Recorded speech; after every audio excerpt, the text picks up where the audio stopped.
Hello guys, good morning muna rito at good evening dyan. Eto guys so napakarami na namang balita. Siyempre, nakafocus ang balita pagkagising ko sa mga nabasa ko ay sa tatlong bagay. Una, etong sa nangyari sa Mindanao, no? Na napakalakas na lindol. Pangalawa, itong nangyari sa meeting ng Blue Ribbon Committee sa Senado at itong press con na naman nitong sila Attorney Baluga. At ang pangatlo ay itong kay si Carly Diskaya. Nagdadrama na. Okay. Guys, ito unahin natin ito yung ayaw na nila Anti-Petra, no? Mukhang hindi na nila maiiwasan sapagkat mga ilang araw mula ngayon sigurado na tayo na itong ang ating Pangulo, si PBBM, ay magtatawag na ito ng special session. Siyempre, special session para first, gumawa sila ng supplemental budget, mag-approve sila ng supplemental budget para dito sa Mindanao dahil napakalaki talaga ng mga damage, napakalaki ng mga nagiba at nasira mga buildings, pati yung tulay, yung gawa ng China na itong Pangil Bridge, may damage din, di ba? So, napakarami. At kailanganin ng supplemental budget dyan. So, talagang kailangan nilang mag-approve. So, special session ang kailangan. Pero, ito yung pinakaiiwasan nitong sila Anti-Petra na magkaroon ng special session. Bakit? Dahil persado silang dumalo rito. So, kung persado silang dumalo rito, so ano ang mangyayari dito?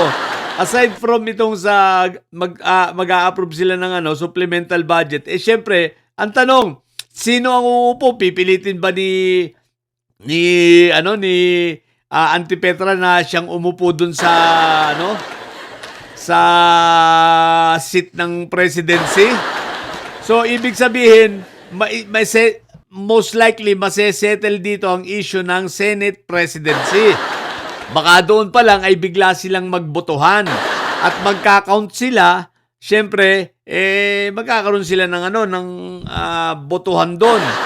At doon talaga ma-verify na, okay, sige, gusto nyo, i-vacant ulit natin lahat ng seat.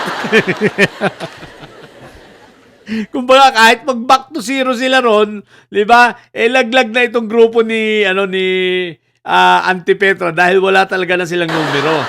Sa kasalukuyan, ang bilang nila ay 10. Ang problema nito, alam na alam ni Anti-Petra na anytime pag nangyari 'yon, baka magkaroon na talaga ng change of Senate President, dahil baka gulatin siya at biglang maging 13. Magiging 13 itong nasa majority ngayon.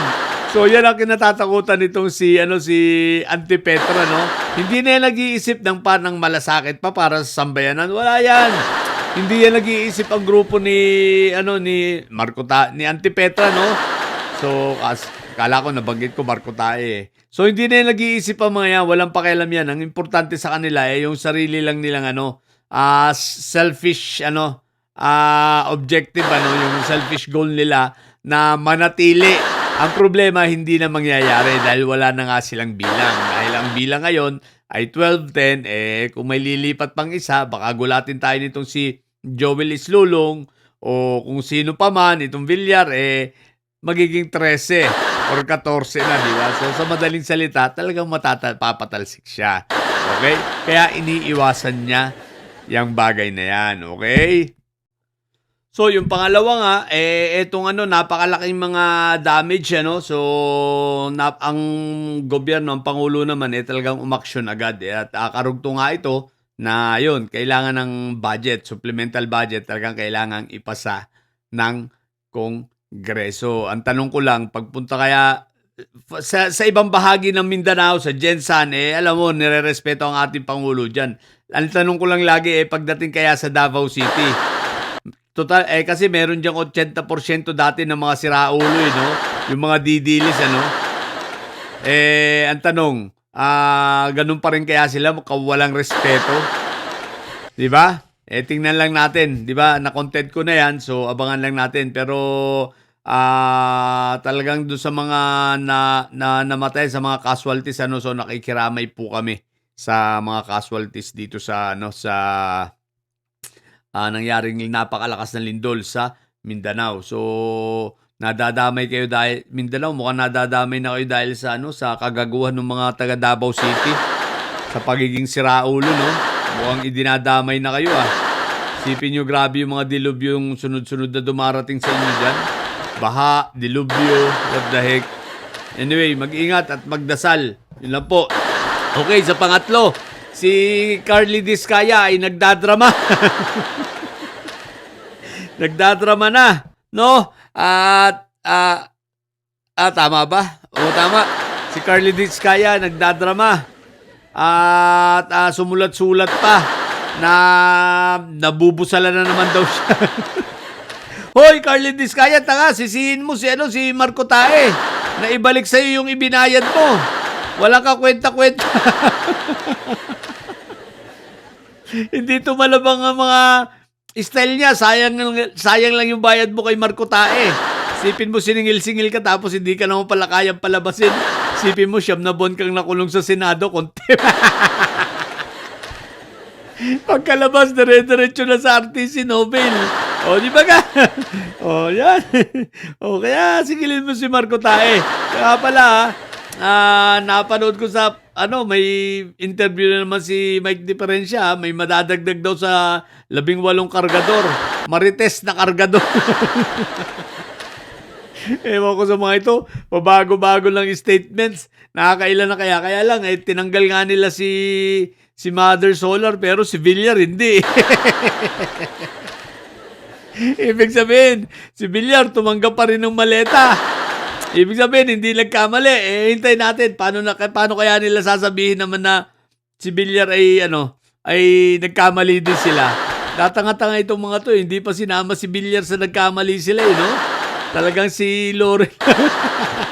Si Mother Solar lang talaga ang sinabi nilang nagkamali, no? Ang tangang putik na mga yan. Ay, nako. So, 18 Marites na kargador. Balita ko magiging 21. Dumarami ang chismosa. Okay, sinampahan na nga pala sila ni Senator Erwin ng unjust vexation, ha. So, yun, panibagong kaso na naman itong 18 kargador na Marites. Or Marites na kargador. So, yun lang muna. What the heck? Kung mga bobong didilis at may sadya na nyo, ang tatay nyo ay preso, ang BP nyo ay bobo. Manatili kayo mga bobo at may sayad, sapagkat ang may sayad ay laging high blood. Bye!